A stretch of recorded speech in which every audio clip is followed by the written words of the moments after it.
Bonjour ou rebonjour.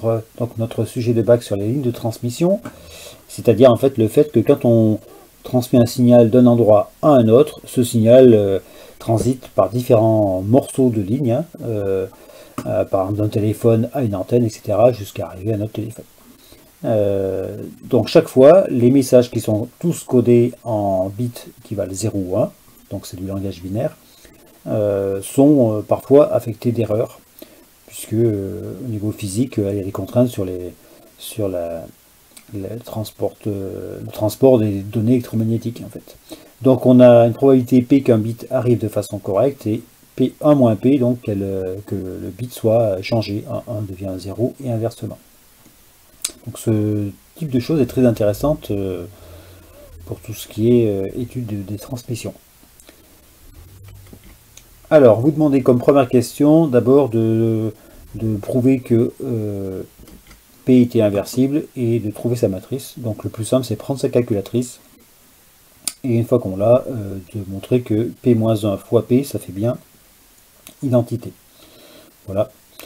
Là, dans le corrigé, vous avez comme remarque le fait que on peut se servir de la formule que la matrice inverse est 1 sur déterminant de la matrice multiplié par la matrice qui consiste à inverser A et D et à changer les signes de B et C, mais vous n'êtes pas censé le savoir.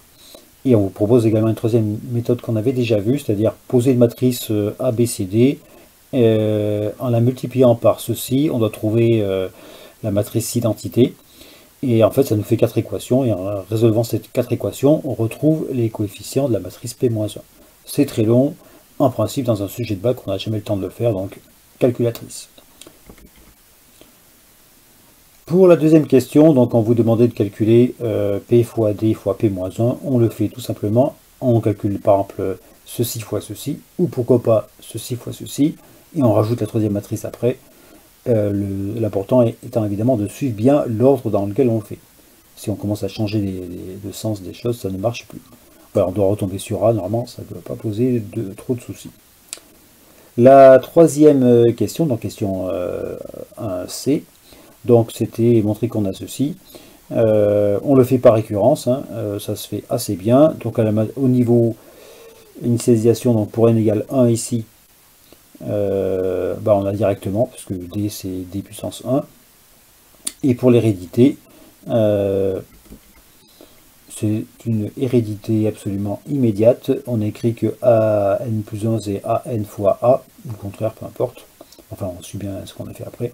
Et en fait, en se servant de l'expression de AN, on a un lien qui se fait tout de suite, P-1 et P s'annulent, ce qui nous fait directement après ce qu'on veut. Voilà, donc ça c'est une récurrence très très rapide et très courante à maîtriser parfaitement. Voilà, question suivante, elle est assez simple en fait. On vous dit qu'on a affaire à ceci. Donc Qn c'est donc la probabilité au bout de donc n chaînes que un bit soit mal transmis. Et donc puisque le calcul formel nous donne comme matrice ceci, Qn c'est tout simplement ceci. Voilà, donc il s'agissait simplement d'une lecture de données, d'énoncés. Question suivante, question 2. Donc voilà, pour la question 2, en fait, on se ramène à la chose suivante. On voudrait que Qn soit inférieur ou égal à 0,25. La probabilité P, c'est celle-ci. Donc on va la remettre dans l'expression de Qn qui est ici. Donc si on a P, on a 2P-1, donc qui vaut 0,96. Et en fait, finalement, Qn inférieur ou égal à 0,25, ça se traduit par ceci inférieur à 0,25. On fait multiplier tout par 2. On enlève 1, on change les signes, et à la fin, on obtient ceci. Et ensuite, en passant au logarithme, on obtient la chose suivante, qui nous permet donc ensuite, en étant écrite comme ça, d'arriver à trouver n qui vaut ceci divisé par cela. Donc on calcule ça, et donc on voit qu'il faut au maximum 16 lignes pour qu'on ait la bonne chose. À 17, ça ne marche plus. Voilà, 17 lignes, on aura trop d'erreurs, et du coup, le bit qui a été envoyé, enfin voilà, n'est plus le bon avec une probabilité qui devient supérieure à 0,25. On passe à la partie B, donc qui est indépendante, bien que ça parle un peu de la même chose. Donc voilà, un mot de 4 bits contient 4 nombres qui sont des 0 ou des 1. Et pour être sûr des choses, on rajoute donc une clé de contrôle. Alors évidemment, souvent dans la réalité, ça marche sur des nombres de plus de 4 bits. Mais bon, le principe est là en tout cas. Donc cette clé de contrôle contient, elle, 3 bits. Donc elle marche de la façon suivante. Et le principe est de faire en sorte que, en vérifiant ces valeurs de C1 et de C3, on arrive à savoir plus facilement s'il y a une erreur ou pas, quoi. Donc C1, c'est le reste de la division euclidienne de B2 plus B3 plus B4 par 2. C2, pareil, en oubliant B2. Et C3, c'est pareil, en oubliant B3. Donc notre mot qui était formé de 4 bits, en fait, devient maintenant un mot formé de 7 bits. Voilà. Donc, question préliminaire, question donc B1A. Comme ce sont des restes, voilà, qu'on divise par 2, les restes sont forcément 0 ou 1 et pas autre chose, donc ça c'est immédiat. Question suivante, la question 1B. Donc on a mis 1, la clé de contrôle c'est simple, on oublie le 1 qui est au départ pour trouver C1, donc la somme fait 1, reste 1. Pour C2, on oublie le 0 qui est ici, la somme fait 2, reste 0. Et pour C3, la somme fait 2, et le reste vaut 0. Donc la clé correspondant à 1, 0, 0, 0, 1, 0, 0, 1, pardon, c'est 1, 0, 0. Voilà. Question suivante. Donc on a notre mot B1, B2, B3, C4, et on vous dit que donc B1 change. Donc si B1 change, ça veut dire qu'il vaut 1 de plus ou 1 de moins. Et en fait, on a la chose suivante. Ce B1, on peut l'appeler B1', et il vaudra 1 de plus que l'autre. Par exemple, si B1 valait 0, ben, B2 vaudra 1. Donc congru à 1 de plus que ce qu'on avait avant, modulo 2. Si B1 valait 1, en rajoutant 1, ça fait 0. Et donc du coup, B1', qui vaudra 0, puisqu'on est passé de 1 à 0, sera congru à 2, c'est-à-dire à 0 modulo 2. Donc on peut l'écrire comme ça si on veut. C'est une façon de faire. Donc, puisqu'on calcule la somme en oubliant B1 qui a changé, les autres n'ont pas changé, donc forcément, C1 ne change pas. Quand on oublie B2, puisque B1 a changé, donc on a 1 de plus ou 1 de moins dans notre somme, donc forcément, il y a une modification quand on est modulo 2, donc le reste est modifié. Et la même chose pour C3. Donc il y a une façon de faire qui est assez subtile, puisqu'elle passe par ici. On peut se contenter également d'une explication. Voilà. Question suivante. Donc on a un tableau dans lequel on vous dit le bit erroné, c'est soit lui, soit lui, soit lui, soit lui. Mais pourquoi pas aussi dans la clé, ça peut arriver. Et ou alors aucun, puisque au maximum, on vous dit un seul a été changé. Donc soit aucun, soit un seul de ces 7 là.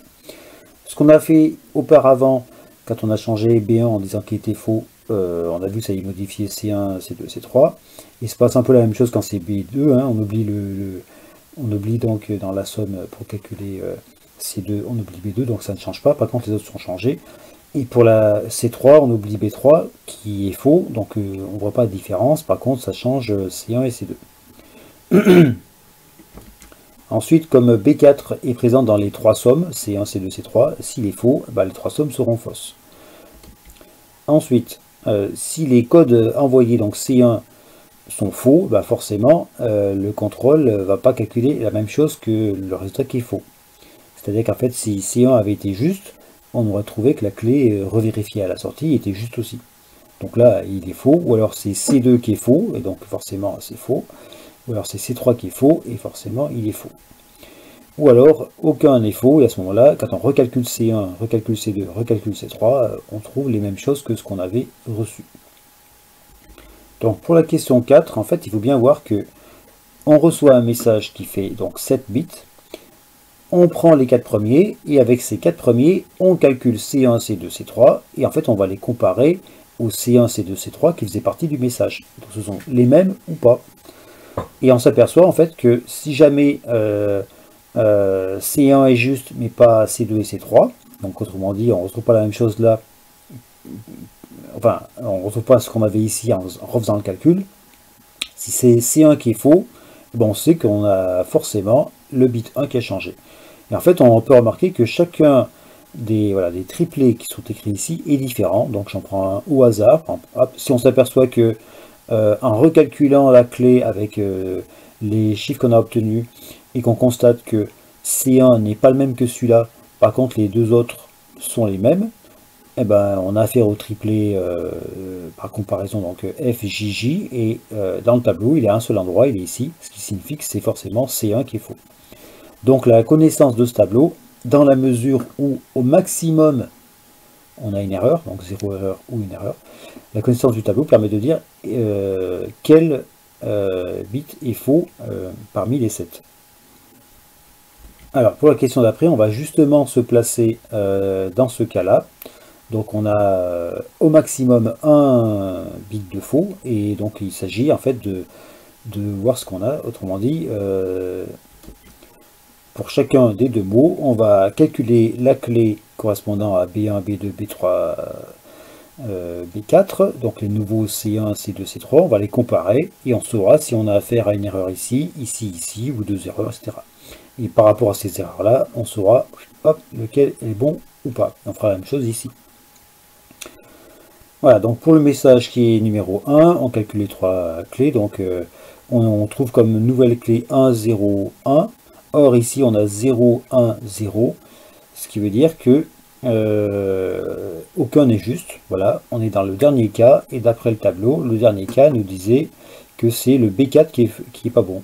Donc on est sûr que, dans la mesure où il n'y a qu'une seule erreur au maximum, on est sûr que c'est le troisième chiffre qui est pas bon. Autrement dit, le vrai message A était 0, 1, 0, 1, 0, 1, 0. Voilà, on fait la même chose pour l'autre, on calcule la clé, voilà, on trouve comme clé 0, 0, 1, 0, 0, 1 correspond à la clé qu'on a ici, donc on n'y a aucun message faux, donc le message ne contient pas d'erreur, ce que nous donnait la dernière ligne du tableau, les trois sont justes. Voilà. Et bien, c'est terminé. Je remets le sujet ici. Voilà, on n'a plus de questions. Et finalement, c'était pas forcément trop long. Voilà. À bientôt.